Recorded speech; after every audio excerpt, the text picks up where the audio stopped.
We're gonna go to the sideboard. Ruben Bressler will be interviewing my co-host at SCG Indianapolis, Adam Prosak. See you later.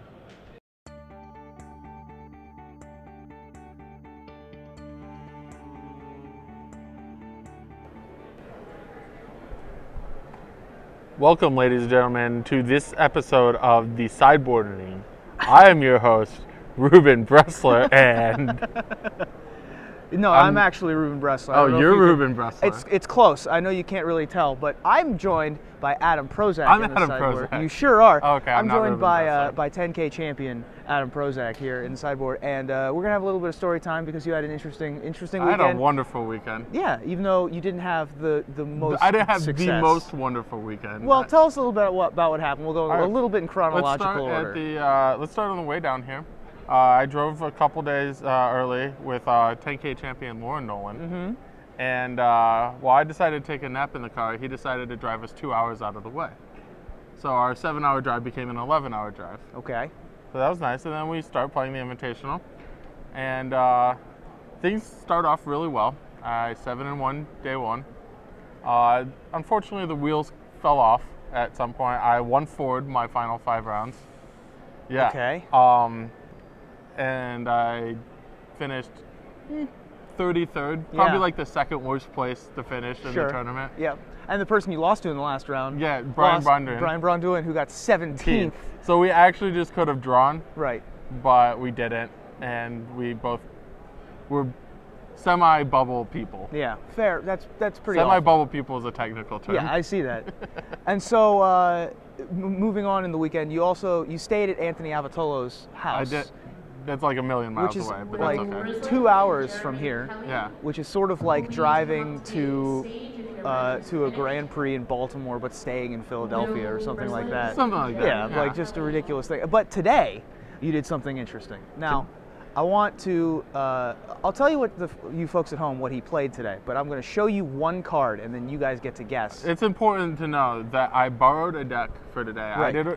I played Counterbalance in the Invitational, and I have a habit of wanting to play different decks in each Legacy tournament. Right. So here's one card he borrowed. That's an Arabian Nights Mountain. And if you're frequent listeners of Star City Live, then you know exactly who I borrowed this from. So and exactly what I played. So Patrick Sullivan let Adam borrow Burn for the day. Spells. Let him suit up with his Arabian Nights Mountains, which is very nice of him. Building the deck was like super fun. Yeah. You got to see Patrick Sullivan's actual box of red cards. Right.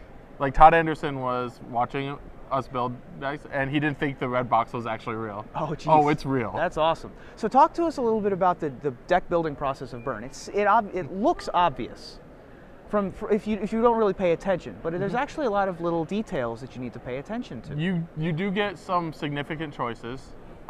Basically, since I'm borrowing Patrick's stuff, I want to start with what he has going on. Yeah. And I just took out cards that I didn't like. Sure. And that's what Ollie did to make top 8 of the Invitational as well. But basically, you start with like 21 lands, some vortexes, like all the 1-mana burn spells. Not a lot of cards that can be interacted with. Right. Stuff like Hellspark Elemental, Keldon Marauders, even Vexing Devil. You can swords that. You don't want their swords to be good. Right. And so, Ollie went with Searing Blaze. I also went with You also went with Searing Blaze. So talk a little bit about why Searing Blaze instead of Flame Rift in the main deck.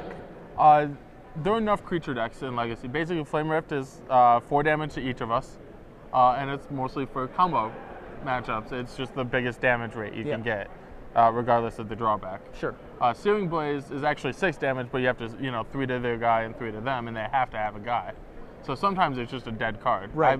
I actually played multiple matches today where Searing Blaze was dead, and I lost them, not because Searing Blaze was dead, but because I had no live cards. Sure. I played against a Hive Mind deck with Leyline of Sanctity. Of course, because it's a Legacy tournament. Yeah. Like sometimes, Yeah. I also lost to an Omniscience deck, and I lost to a Rug Delver deck. Okay. So we were in the last match. We saw Max Tietz was playing Goblins, and you were looking on enviously, as was I, at the Angel of Despairs in the sideboard. Yeah. Round 1, I played next to Max Tietz, and with no realistic way to cast Angel of Despair. Yeah. His opponent cast Show and Tell. Max put Angel into play, and blew up the Emrakul that his opponent. That's I was just like, pretty good. holy bejeebers! Yeah.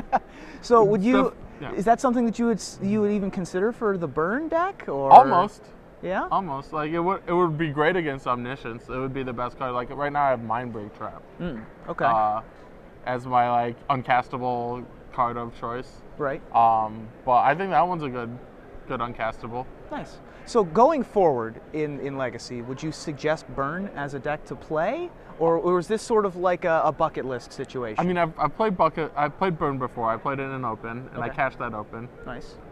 It's actually a very fun deck to play. It's not the most powerful thing you can do in Legacy, but it's like solid. You know what you're doing. Yeah, setting fire to people. Yeah. Is fun. Yeah. Yeah, you get to sing Adele songs. Sure. So like, there's lots of perks. Like I peeled a Fire Blaster in one match where Patrick Sullivan was watching. It was a really good feeling. That feels good for both sure. of us. Yeah. Nice. Well, Adam, thank you for joining me in the sideboard. You Yeah. went X and 3, and so you're probably moneying. You're top 64. Likely. I was outside looking in going into the round, but I think I jump enough places. Okay, excellent. They haven't posted standings Sure. yet, but Well, heck, I mean, it's burn. That's awesome, and you got to play with Patrick Sullivan's Mountains. That's so cool. So, thank you for joining me. Yeah, This was thank great. you. I appreciate catching up with you. We're going to cut to a video of the Draft Open coverage with watching Jerry Thompson build his draft deck here at the Star City Games Invitational in Atlanta.